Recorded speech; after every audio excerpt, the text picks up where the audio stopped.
Hola, buenos días. Mi nombre es Regina Peláez de Puir, soy estudiante de la Universidad de Oriente y a continuación les vamos a hablar de la contabilidad de impuestos. Ok. Vamos a comenzar con la contabilidad de impuestos y los tratados más importantes de México. Ok, México cuenta con una red de tratados de libre comercio con 50 países, 30 de ellos son acuerdos de promoción y protección recíproca y 31 países o regiones administrativas con nuevos acuerdos de alcance limitado en el marco de asociación. México, en pocas palabras, está totalmente relacionado con acuerdos de libre comercio con diferentes países del mundo. ¿Okay? Los tratados firmados con México han sido con América del Norte. Estos abarcan lo que son Estados Unidos, Canadá, América Latina, que son iniciativas bilaterales. Estos abarcan lo que es Colombia, Perú, Nicaragua, todos los países de Latinoamérica que están al sur del continente. El Mercosur, la Alianza del Pacífico, que la Alianza del Pacífico son tratados más regionales entre el país, pero también abarca países que se encuentran del lado del Pacífico en el continente al sur del continente, perdón. También tenemos el Tratado de Asia-Pacífico, que son con países como Chile y Singapur, Europa y la cooperación de acuerdos bilaterales. Ok, los bloques económicos. Tenemos 4 bloques económicos. Los bloques económicos del mundo son estos acuerdos que son ingubernamentales y que a menudo son parte de una organización regional. ¿Sí? Estos estipulan barreras para el comercio internacional y reducen o eliminan que los estados que participan puedan comercializar con mayor facilidad. Cada uno de estos, uno es el área de libre comercio, el segundo es la unión aduanera, el tercero es el mercado común y por último la unión económica, ¿vale? Bueno, todos conocemos la unión aduanera, que es esta parte en donde llegan todos los productos y pasan por algún tipo de filtro o revisión y en este caso los países participantes se les dan todas las facilidades para que puedan seguir comercializando. Ok, la contabilidad de impuestos. En sí, la contabilidad de impuestos, pues es este sistema de información encargado de justificar todos nuestros movimientos económicos. Nosotros como mexicanos pagamos impuestos al Estado o al gobierno. Entonces, mientras con estos impuestos nosotros lo que hacemos es justificar nuestras actividades económicas o financieras mediante el tributo, que son, valga la redundancia otra vez, los impuestos. Dentro de esta participan muchas organizaciones que nosotros ya conocemos. Una de ellas es la Secretaría de Finanzas. ¿Ok? ¿Y de qué se encarga la Secretaría de Finanzas? Esta recauda los impuestos correspondientes del Estado, controla también la deuda pública y lo que hace también es elaborar normas políticas o lineamientos gubernamentales a los que los ciudadanos se tienen que adaptar y también elabora los planes estatales con los impuestos que nosotros damos al Estado, ¿no? El SAT, bueno, el SAT ya lo conocemos, esta es una dependencia de Administración Pública Federal y se encarga también de la recaudación de impuestos, pero más que nada lo que hace el SAT es vigilar que cada uno de los ciudadanos cumpla con sus responsabilidades fiscales, ¿no? También está la Secretaría de Hacienda del Estado. Okay, la Secretaría de Hacienda es la que se encarga de aplicar el sistema tributario vigente. Es ahí donde nosotros pagamos el impuesto. Ellos lo gestionan y controlan los gastos del Estado. Es decir, de todo el total que el Estado adquiere por medio de nuestros impuestos, ellos lo que hacen es que se encaminen a obras públicas o a necesidades de los ciudadanos. Algunos de los impuestos que se pagan y se gestiona de dicha organización, pues ya conocemos, es el IVA, que todos pagamos IVA, ISR en dado caso de ser empleados, y el IEPS. Está la constancia de situación fiscal, que es un documento que tenemos como identificación fiscal ante el Estado, y estas las poseen personas físicas o personas morales. Están compuestas por una clave de registro federal, que es nuestro RFC, el nombre o denominación o razón social en dado caso de que seamos una persona moral, y un ID o un número identificador de nuestra cédula de identificación, y por último un código QR que se encuentra dentro de dicho documento. Dentro de nuestra RFC se encuentra una humo clave.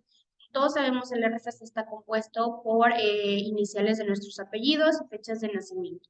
La humo clave es el único elemento de este RFC que es constituido por los tres últimos caracteres y que es una clave donde el SAT se diferencia para que no haya repeticiones dentro de RFCs de ciudadanos que se llamen o se apelliden de manera igual, ¿no? La banca mexicana, su finalidad es proveer la economía de un país, de una moneda nacional, y su objetivo prioritario es procurar la estabilidad y poder adquisitivo de dicha moneda. La banca mexicana, en pocas palabras, lo que hace es que el Estado o que el gobierno se encuentre financieramente o económicamente estable y ver el valor de nuestra moneda con los cambios que pueden llegarse a presentar. Ok, tenemos también tres tipos de empresas que son paraestatales. Las paraestatales vienen siendo como el IMSS, la CONDUCEF, y empresas centralizadas son todas estas secretarías de gobierno, como puede ser Secretaría de Finanzas, Secretaría de Salud, y empresas descentralizadas que son como la Casa de la Moneda. Ok, la banca mexicana trabaja con tres organizaciones en conjunto, que es la Secretaría de Hacienda, la banca mexicana, que es mejor conocido como Banjico, y la Comisión para la Protección y Defensa de los Usuarios, que es la CONDUCEF. Ok, los CETES. Los CETES funcionan de una manera parecida al pagaré, nada más que los CETES se le proporcionan al gobierno eh, para que una persona o otra entidad le preste dinero a un plazo determinado y genere un rendimiento. En este caso, por ejemplo, cuando nosotros como personas físicas nos hace un préstamo algún banco y lleva algún interés. Por medio de los CETES, al gobierno le pueden prestar dinero pero genera algún tipo de rendimiento que vendría siendo un tipo de interés para el gobierno. ¿Ok?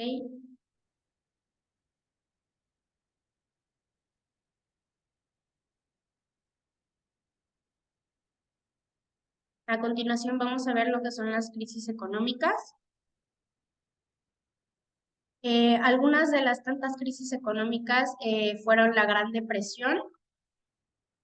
La Gran Depresión ocurrió en 1930 y lo que pasó fue que hubo tanto auge en Wall Street con la compra de acciones en la bolsa de valores que la gente se endeudaba para comprar dichas acciones y lo que pasó es que el, la incertidumbre y la pobreza llegaron a la población y lo que ocasionó una pandemia cayendo la renta nacional de estas acciones.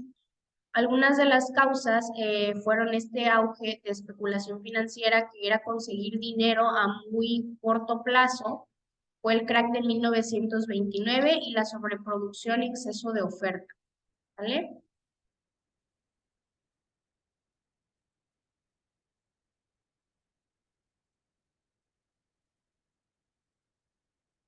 Las consecuencias que dejó la Gran Depresión fue una caída catastrófica de la producción industrial en países desarrollados.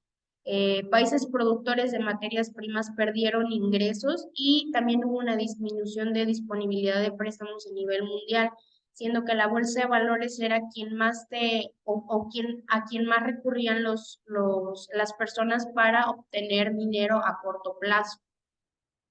Consecuencias en Estados Unidos fue la elección de Franklin Delano Roosevelt como presidente, ya que después de lo sucedido, se postuló y prometía, ahora sí que todas las consecuencias y todos los daños que había dejado la depresión de 1930, combatirlos con acciones dentro de sus propuestas. Consecuencias políticas fue la expansión de un rol de gobierno y en establecimiento de regulaciones económicas. Algo que no existía era que el gobierno regulara y gestionara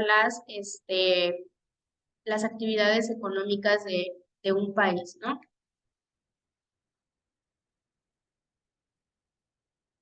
También está la crisis de petróleo de 1973. Esta fue por decisión de varios países del Golfo Pérsico para no exportar petróleo a países occidentales. ¿Sale? Sus orígenes fueron en los años 70 en Japón, Estados Unidos y Europa, que eran los países que más consumían petróleo en el mundo, y en Occidente existía una fuerte dependencia del petróleo. Y el detonante fue la guerra de Yom Kippur, que fue lo que desencadenó esta crisis petrolera.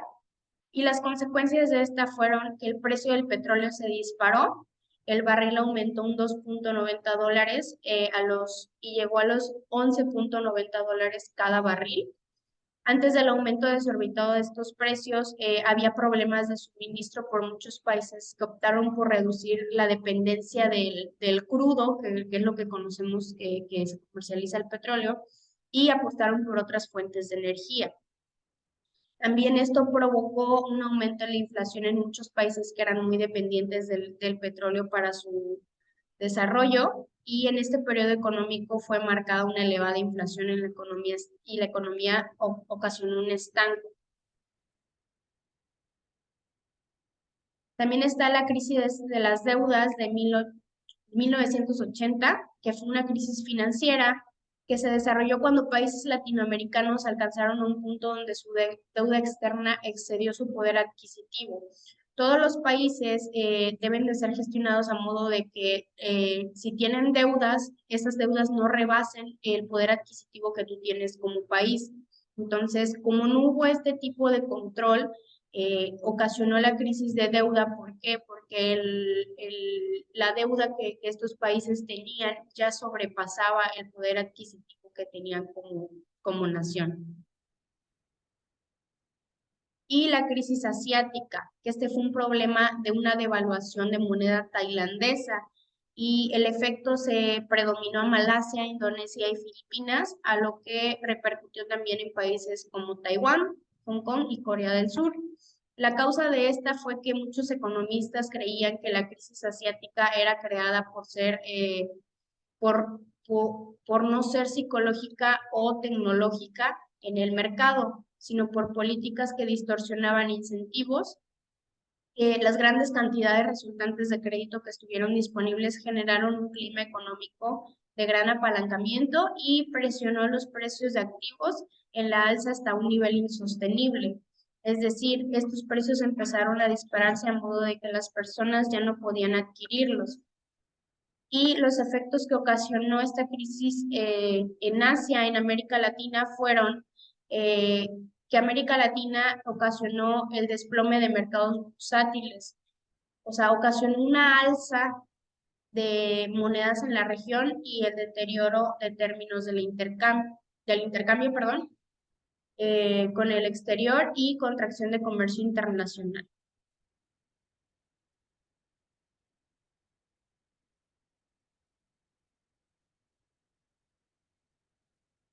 Y por último vamos a ver el tema del dólar.